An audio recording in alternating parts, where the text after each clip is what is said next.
Agulanyi bwana amala okukola ebisanja bye bibiri bye twakkanya ku bwa president wa Nuupu addako ajja kuva Busiro yenze. Bigambo ebyo by'owulidde bigambo bya kiseera kiyiseeko, ebigambo ebyayogerebwa omukulu amanyiddwa nga Ssegona oba muyite Medad Ssegona, ono nga ye mubaka owa Busiro East bwe twogerera kati. Wabula tugenze okutuuka olunaku olwaleero ng'ennaku z'omwezi lumu Oktoba nga omukulu ono kaadi ya NUP yamugiddwako neweebwa munne amanyiddwa nga Masiyasi Walukagga. Olunaku olwaleero ng'akozesa ebigambo bibiri bisatu byokka, Medad Ssegona alangiridde ekiddako. Sooka owulirize eddakiika seconds ntono nnyo. Ekyokugira mu kibiina abooluganda kaadi teriiwo Abitadde. Ebigambo byogeddwa Ssegona olunaku olwaleero nga lumu Oktoba omwezi mupya ogw'omwaka 2025. Ebigambo bino abyogedde ku ssaawa zibadde 9:26 n'alangirira nti bannayuganda ekituufu kiri nti sikyali mubaka agenda kwesimba ku kaadi ya NUP abasajja bagitutte, wabula tekiŋŋaana kwesimbawo.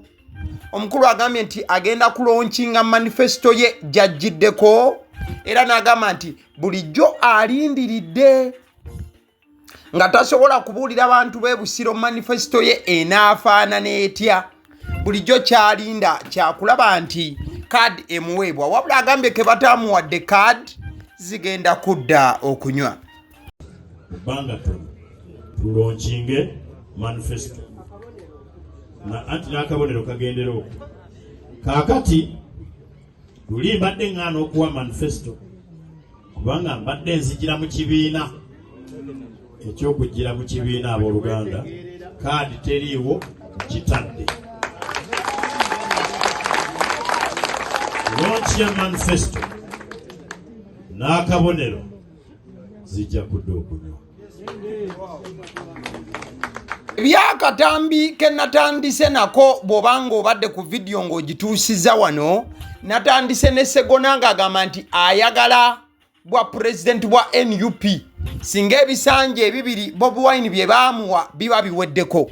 Kati kino engeri gye kitambuziddwa social media yonna wamu n'abantu okuba nga bakyogerako mu downtown eyo, omukulu Ssegona nakyo akyanukudde olunaku olwaleero n'agamba nti ebigambo ebyo ye yabyogera era si nti nsobi, wabula yali tayagala bukulembeze bwa NUP bwokka, yali ayagala n'obukulembeze obw'eggwanga nyaffe Uganda. Ssegona for you.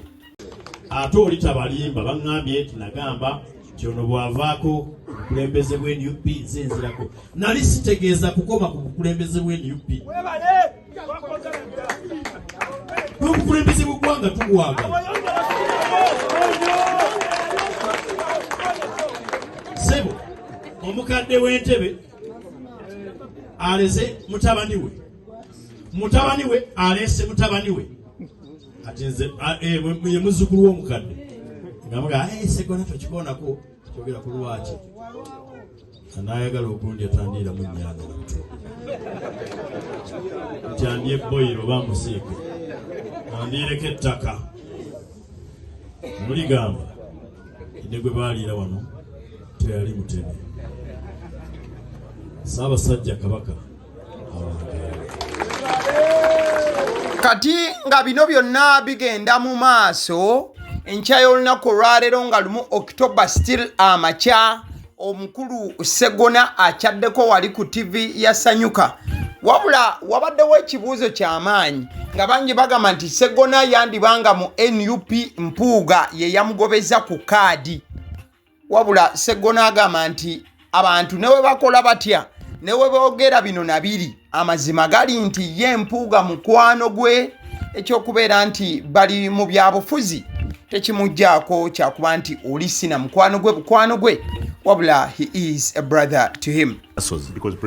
Bwe banaaba banga si mukwano gwange muganda wange, mutambudde mwenna kaadi okulondebwa ku byobufuzi tekijja kunsiruwaza kunteeka ku level nti neegaane n'abange bemmanyi. Ekyo nga tukitadde ebbali, waliwo posita eno ebadde etambuzibwa ku mitimbagano. Posita eno ebadde eraga nti Medad Ssegona agenda kwesimbawo. Wabula omulundi guno nti agenda kwesimbawo ku kaadi y'ekibiina ki Democratic Front oba DF. Wabula nga bw'oba ojjukira bulungi ekibiina kino kikulirwa Mpuuga. Wabula posita eno Ssegona bw'abadde ku TV agyeganye butereevu n'agamba nti tagenda kugira ku kaadi ya DF. Era nti aba NUP abo be bakoze olukwesikwesi ne badizayininga posita eyo. Era nti posita eno baagifulumya nga ebula n'ennaku 2 kaadi zifulume, ekitegeeza nti waliwo propaganda eyali asetingiddwa ku Ssegona ono. Oba DF is one of the options. Bakuba n'ebipande 2 days nga tebannafulumya cards ne babinteerayo nga biri mu DF nga basuubira nti Ssegona musibe ekimala agenda kuvaayo agambe nkyegaanye ekyo bavumireko Mpuuga, nkikkiriza banvumireko. Say anything bwe kibanga mu kumanya kuno okutegeera ku ye contribution yo mu struggle, it is fine with me. Babiteekayo nga wabulayo ennaku 2 kaadi zifulume. Banteerayo ku mutimbagano nenseka nengamba it is okay. Abavuka bani bagamba katukolite ne bagamba first si bituufu sibiteekangayo tie naye ate sigenda kubiyegaana na kukwetonda ntandika okwegayirira buli muntu okumanya okutono kino. Let me ask you, singa nzijira mu DF oba PFF oba independent oba NUP nga nyingidde parliament nga ndi papaali, ekyo kinfuula fene osigala oli papaali. N'olwekyo abantu bategeere nti emitwe gyaffe tugiyita nagyo mu bibiina gye tubeera. Omutwe guno nava nagwo mu DP, ndi nagwo mu NUP, nkyali nagwo mu NUP. Niye abataka ne bagamba nti nno namuvaamu nti beera ekirala gwo omutwe ngenda nagwo. Medad Ssegona wakati nga bino byonna bigenda mu maaso, Ssegona bw'abadde nga addressinga ensonga alaze bulungi nti yasabwa na busabwa abantu basaba kabaka akkirize oba asiime Ssegona okujja okubakulembera. Era n'alaga nti ye musajja wa kitiibwa okuva Emmengo ng'era ow'ekitiibwa Mpuuga. Wabula omukulu amanyiddwa nga Lutamaguzi Honorable Honorable ebigambo by'ataayogedde ng'aweereza Ssegona wamu ne banne abataafunye kaadi ku kitebe kya NUP bibadde bigambo bikaawu nnyo ebiringa omususa. In fact omukulu Lutamaguzi agamba, Honorable Lutamaguzi agamba nti fuutu soja alina obusobozi okuzitowa n'okusinga looya munnamateeka eyagasoma. In fact Lutamaguzi agamba nti Ssegona bw'awulira nti baamukubye nnyo kaadi, Ssegona yasoma bulungi amateeka, akozesa amateeka ge yasoma agende ku NUP agatapute gamuwe kaadi. Wabula we kibassa ekyo kaadi bagiwadde oyo agwanidde. Bigambo bya Honorable Lutamaguzi, soka owulirize. Tetulonda bakulu ba bika oba bamasaza otandika otubuulira ab'ebitiibwa babeera eri ku bitebe by'ennono. Olidde ssebo, ab'ebitiibwa babeera eri ku bitebe by'ennono.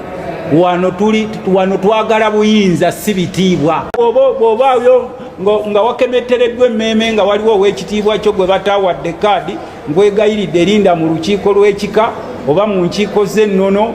Naye wano tuli mu byabufuzi era ensonga lwaki olaba osanga fuutu soja nga wa mugaso nnyo n'okusinga gwe gw'olowooza nti nno wa kitalo, kubanga ffe wano tutunuulira bikolwa byo ne tutunuulira ne impact kiki kyotugattako. Bannaffe abamu tebabawadde kaadi, wabaddewo ababadde batagaataga, ng'era naawe bw'oli bw'omuwa kaadi atagaataga omanya ayinza okuteguka omulundi guno n'agwa ne kaadi yo.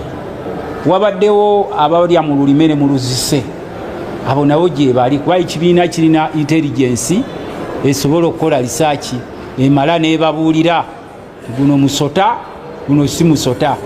Baddembe okunoonya ewali ebitebe gye basobola okubawa kaadi ebirala, naye ekitebe kya National Unity Platform bwe kiba nga kikoze okusunsula kwakyo nga kiraba nti bano be basaanidde ate mwe bemutusuubira nti tebasaanidde, abasinga ku bo basoma amateeka basobola okukola apiiru ne basobola okuba nti osanga wabeerawo judgment endala ewedde naye ngeno yakozeddwa teyabadde tebeesinga nti oba oli wakitiibwa oba oli waki bakoze ku busobozi bwe ku gurawundi nakiki kyosobola okutwaza mu maaso eggwanga lyaffe Uganda. Ebigambo bya Honorable Lutamaguzi, sorry, Honorable Lutamaguzi nonti Lukyamzi, nziza okurekodinga nga nva kulaba Honorable Lukyamzi somewhere kati ambadde nnyo ku mutwe. Ntegeeza Honorable Lutamaguzi, Honorable Lutamaguzi nonti Lukyamzi, sorry about that. Honorable Lutamaguzi ebigambo byabadde ayogera byabadde bikawanga omususa mukwano gwange eri omukulu amanyiddwa nga Ssegona ng'amugamba nti eno NUP we tuli ab'ebitiibwa tebajja, ab'ebitiibwa mubiteeke ebbali, this is not your time, this is a time ey'abafuti soja okwegazaanya na buli muntu asobola okuba nga azoganya mu struggle. Omukulu gw'olaba ku screen ye Zambale Blasio Mukasa, ono yafunye kaadi y'ennansana. Kati Zambale ng'oggyeko Bigayi kuba Bigayi ye yakkiriza defeat era yakkiriza nti ebyaddala Zambale kaadi yagifunye ekibiina gwe kyasazeewo. Kati waliwo omukulu amanyiddwa nga Kawesi abadde mu Nansana omwo ng'ayagala bwa MP wa Nansana, wabula avuddeyo ne yeecwana era n'ayogerako eri ab'amawulire n'agamba nti ddala Zambale Blasio Mukasa si ye yabadde agwanira kaadi, guno gwe mulundi gwokka Kawesi gwabadde alina okufuna kaadi olw'ensonga n'ekisanja kiri baatuula naye ne bateesa, kati ate abasajja bamuvuddemu 100% okusinziira ku byonna byonna byenkoze nabadde ku sure deal ey'okubeera nti nfuna kaadi. Ground yonna nga njirina, yingira Busukuma, yingira Gombe, yingira Nabweru, yingira Nansana, wonna nga abantu boogera Kawesa Steve. Lwaki ekisakoze kwekiri guno mulundi gwange banaye tubeere fair. 2021 nakwata kyakubiri munange gwe nali naye nandekera n'agamba komanda nze sidda, ani alina okubaawo mutufu abalina kubanze mukisa gwange sikyalina mukisa mula gwe guno. This is my time, sikyalina kaseera kalala. So wakati mu mbeera eyo ebyatuuseewo ndowooza byewunyisiza Nansana municipality, nze nva kubanga mpeereddwa kaadi singa n'ebbugumu likyalimu mu Nansana municipality ng'evvumbe liwunya buli wamu ng'abantu basanyufu to the maximum. Lwaki bonna bayagadde komanda. Ebyo bigambo bya mwana mulenzi Kawesi abadde ayagala ntebe yabwa MP obw'e Nansana era nga musajja fuutu soja awedde emirimu ku NUP awo wabadde akakkalabiza n'okulaba nti asaggulira ekibiina akalulu, wabula gye byakkidde nga kaadi bagiwadde Zambale Blasio Mukasa era agamba nti kaadi okugiwa Zambale amazima abasajja bamusoonye, oba oyinza okugamba nti bamukutte ewabi. Kale tukomewo ewa omukulu Ssegona. Ekisookera ddala waliwo ekifaananyi ekyo ekyabadde kiprintingiddwa nga kitambula ku mikutu emigatta bantu buli wamu nga kiraga nti yegasse ku DF. Ssegona ono bakinywi nnyo n'owekitiibwa Mpuuga era bazze batambuliza wamu. In fact bano baali mu DP nga ne Nambooze ku Omutadde era batambula butambuzi ne bashifting okuva mu DP ne beegatta ku NUP. Wabula ebbanga lyonna owekitiibwa Mpuuga yabadde yatambula n'ava mu NUP.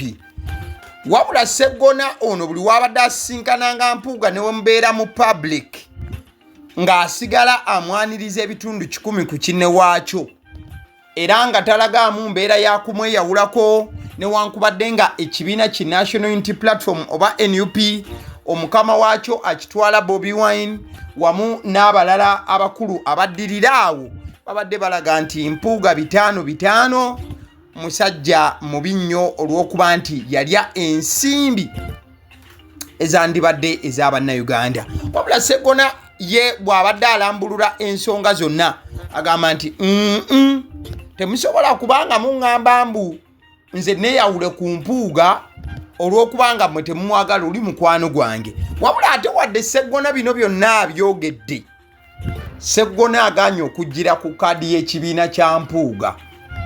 Ssegona olwaleero alangiridde nti ajjanga independent, wabula agambye tajjira ku kaadi ya Democratic Front. Ekibiina ky'oli gwayita mukwano gwe nnyo. In fact agamba Mpuuga takyali mukwano gwe, wabula agamba nti Mpuuga is a brother to him now. Okay? But agambye nti sigenda kujjira ku kaadi ya Democratic Front. Kati owekitiibwa Ssegona Honorable bw'agamba nti kati akomawo nga independent, kiki kyekitegeeza? Kino nno kyekitegeeza mukwano gwange. Omukulu bw'agamba nti agenda kukomawo nga independent, abeera ali mu kusettinga a very heated up stage and race for the big man Duka ekibabu nga bwe yeeyita Honorable Mathias Walukagga. Walukagga kiba kitegeeza nti wadde yafunye kaadi y'ekibiina ki NUP, olwokaano lugenda kubeera taiti mukko still, olw'ensonga nti wadde babadde babbinkana ku lwa kaadi Walukagga n'agifuna mu NUP, kati ate n'ebweru ebintu bitabuse. Walukagga alina okusisinkana Ssegona ku ballot paper mu kulonda okwa bonna 2026 baatike. Ojja kujjukira nti Walukagga is a first timer, oba gwe mulundi gwe ogusoose okwesimbawo nga honorable member of parliament, gwe gusoose okwesimbawo afuuke honorable member of parliament. Ssegona ekintu kyakoledde emyaka 10 n'okusoba.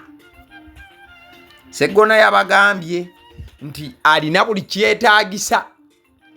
Ebitabo yasoma, si bano battaka jjunge nga bwe yayogedde mu vidiyo ewedde gye natadde wano ku Agaliwo. Nkutegeeza ku bannaffe aba Honeybites bagamba nti olina omwana adda ku ssomero, mufunire package ya Honeybites. Muno mubeeramu daddies, mubaamu binyeebwa, mawogola, decorated donuts ennungi okuzaama, yogera ku cupcakes. Byonna bibeera mu package y'omwana adda ku ssomero ku 0709 78 75 08. Alson Painters UG basiizi ba langi bagamba nti bw'oba omaliriza okuzimba ekizimbe kyo beeyune, obakubire ku 0705 193636. Banafa ba Alson Painters UG ensonga z'okusiiga ekizimbe kyo langi bajja kubanga bazikolako butereevu. In fact newobanga oli bunayiro osobola obaweereza ka WhatsApp message, bajja genda ku site balambule era bakubuulire biki bye weetaaga. Kale njagala okutegeeza ku abasiddi omusunsuzi ly'eddoboozi eriri emabega w'omuzindaalo.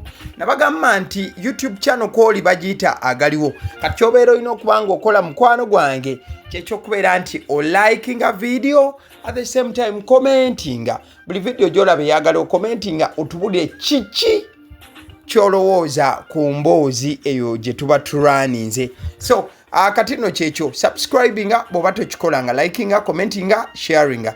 Thank you so much.